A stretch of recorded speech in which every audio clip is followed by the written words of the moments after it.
Paz do Senhor, meus queridos, sejam muito bem-vindos ao meu canal. Se você não é inscrito, se inscreva, deixe o seu like ou seu comentário nesse vídeo. Meu nome é Felipe, sou da Assembleia de Deus, Missão aos Povos de Ouvidor, Goiás.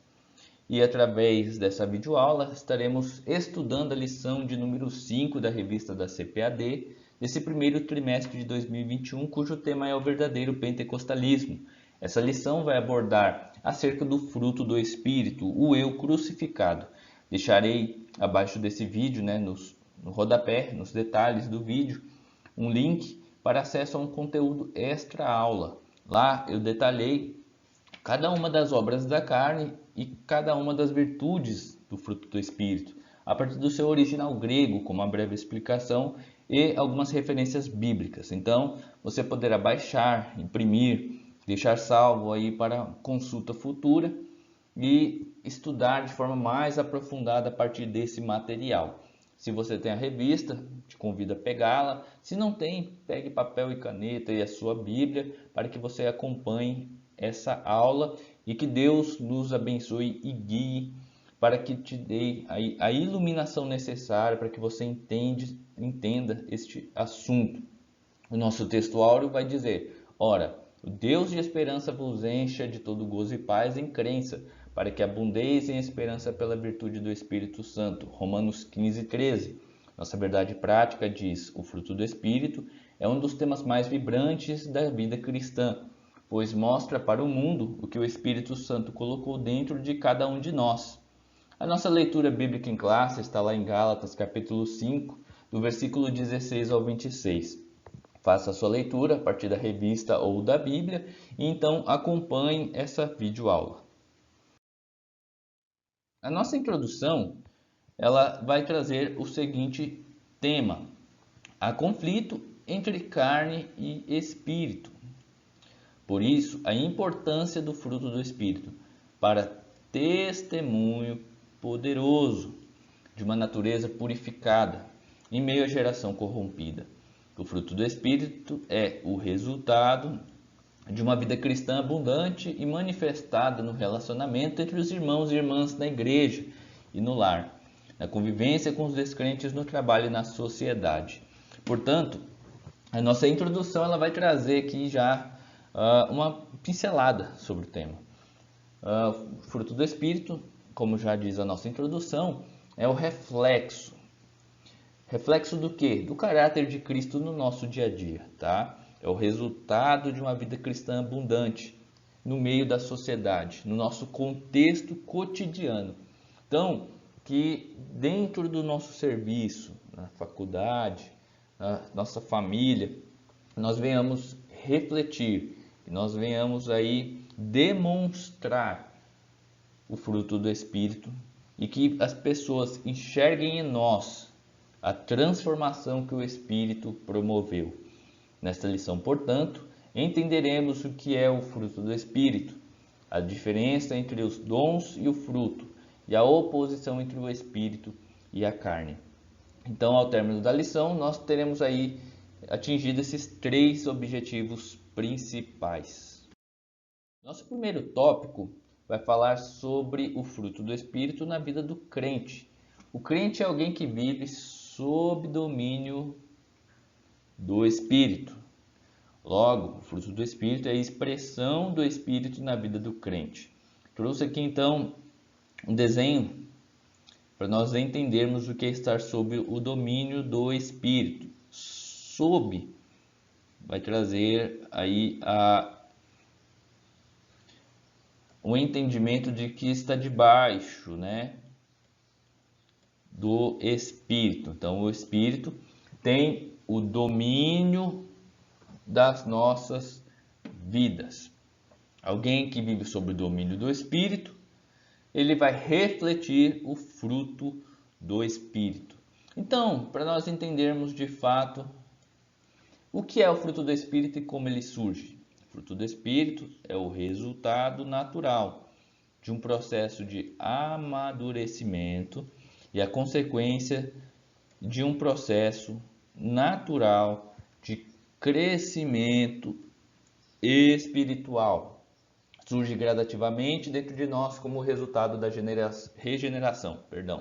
Assim como a nossa vida natural, nós nascemos, crescemos, amadurecemos, desenvolvemos, assim a nossa vida espiritual. Há um novo nascimento, há um crescimento espiritual, um amadurecimento espiritual. Então, à medida que você amadurece, à medida que você cresce, conforme diz o texto, de forma gradativa, tem aqui uma escada ali, ó, uns degraus, então você vai de forma gradativa, crescendo e amadurecendo, assim você vai refletindo o fruto do Espírito.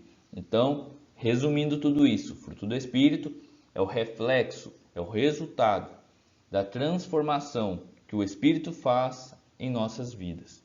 Então, à medida que você cresce, que você amadurece espiritualmente, você passa a refletir de forma natural o fruto do Espírito. Então, o apóstolo Paulo, ele vai apresentar para nós 9 modalidades desse fruto. Está lá em Gálatas 5, versículo 22, tá? Eu trouxe aqui 2 traduções, uma versão ARC e uma versão atualizada da Bíblia Viva.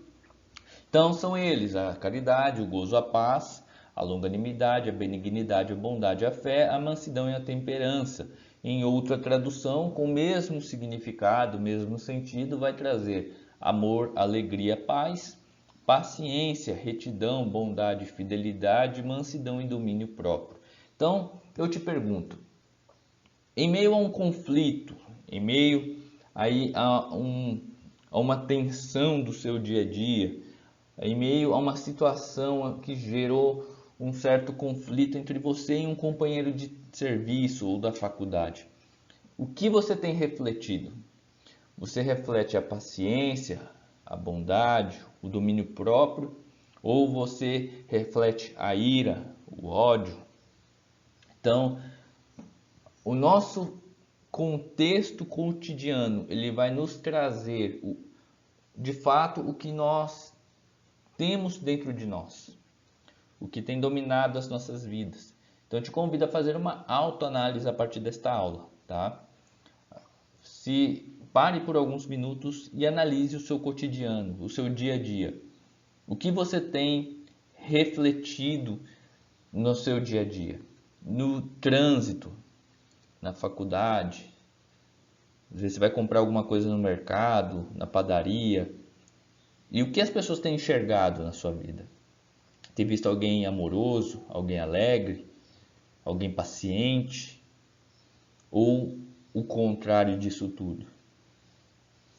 Alguns estranham a expressão fruto no singular, ilustrando esse fruto como uma laranja e seus gomos.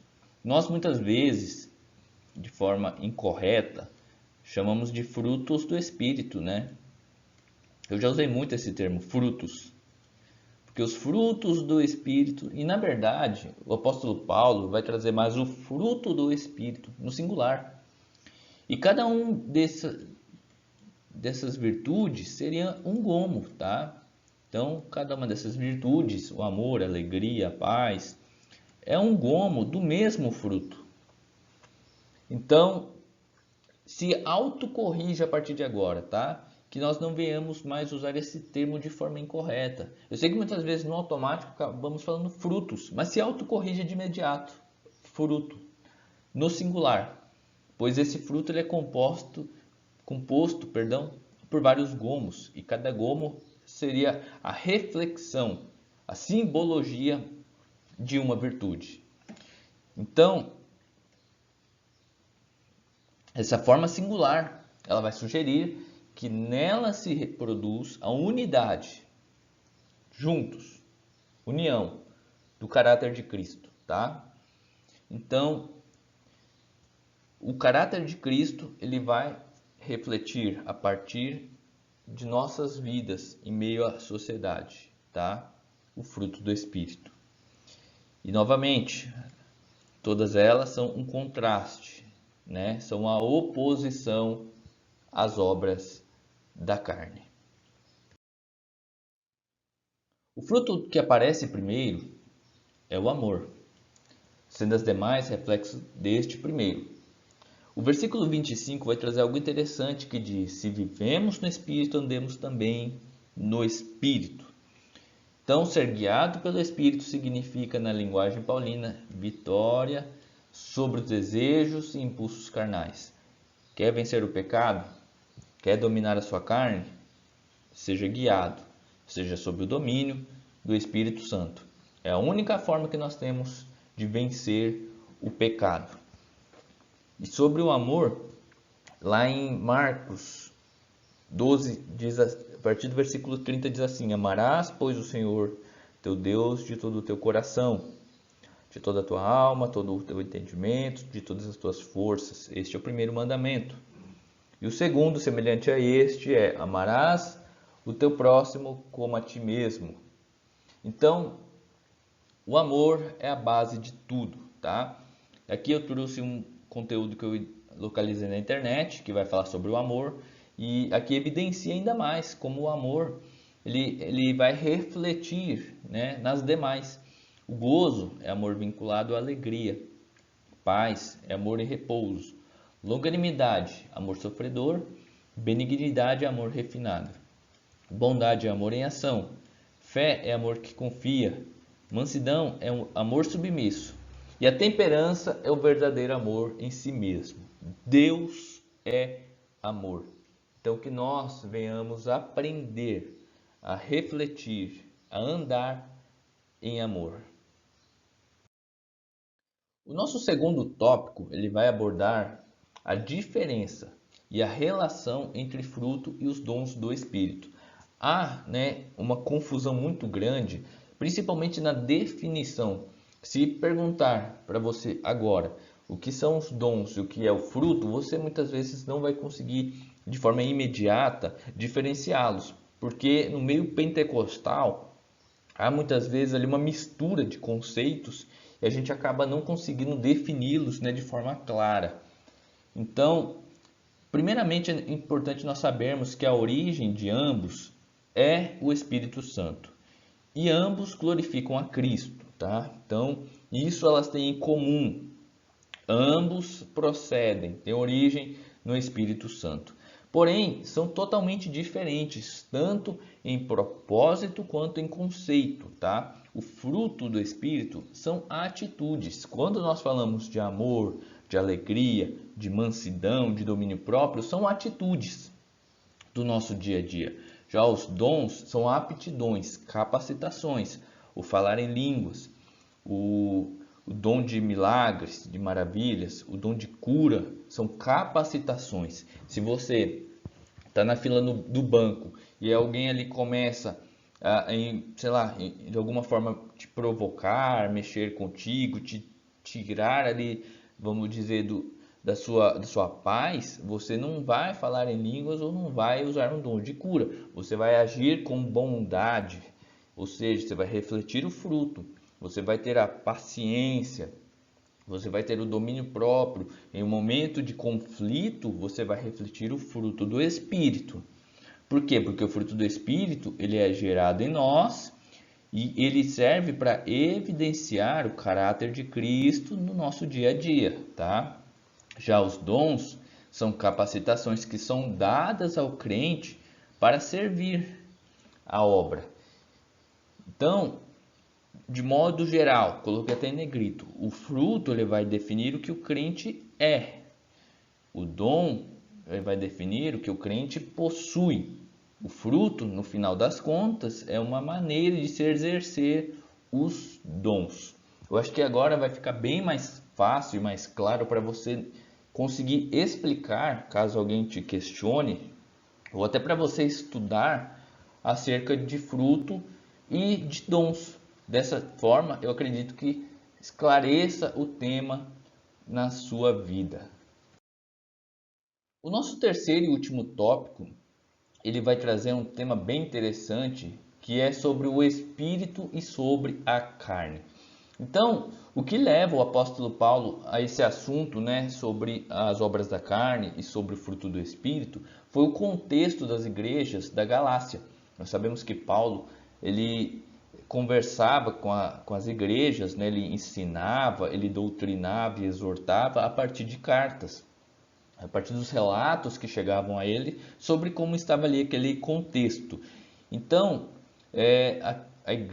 as igrejas da Galácia estavam em um contexto de abuso da liberdade cristã, antinomia e legalismo. E nós vamos entender isso agora, tá? Primeiramente, o que é a obra da carne, né? Falei tanto de obra da carne e não expliquei. Então, obra da carne é um conjunto de impulsos pecaminosos que dominam o ser humano. São seus desejos naturais, são as inclinações da sua carne natural. É o seu eu que, vamos dizer, foi transformado, tentando ali impulsionar para que você saia, né, dessa vida transformada que você vive hoje. Então, o nosso eu pecaminoso, a nossa carne, os nossos impulsos, eles vão tentar dominar o ser humano, tá? É por isso que nós falamos de um duelo, um embate, uma luta entre carne e espírito, tá? Porque os nossos desejos naturais, os desejos que nós veremos daqui a pouco detalhadamente cada um desses desejos, tá? Eles vão tentar te fazer sair de uma vida santa. Então, a igreja da Galácia, ela tinha ali dois problemas principais. Eu vou traçar aqui uma reta, pois são dois problemas que demonstram aqui dois extremos, tá? O primeiro é a antinomia. Então, vou colocar aqui um A de antinomia, que é o abuso da doutrina da graça, levando a vida cristã pecaminosa, indolente e frouxa. Ou seja, a graça, ela justifica tudo, né? Então eu posso fazer coisas que ali eu não deveria, eu posso fazer qualquer coisa, visto que nós estamos no tempo da graça, né? Então, a partir deste conceito errado, né, da graça, leva muitos a levar uma vida de libertinagem, uma vida bagunçada.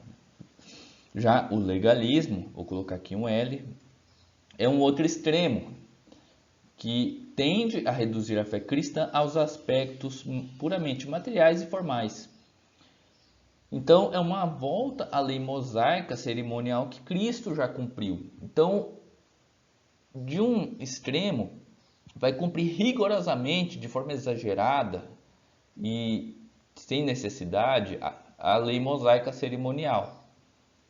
Então, vamos trazer uma linguagem mais popular. Tudo é pecado.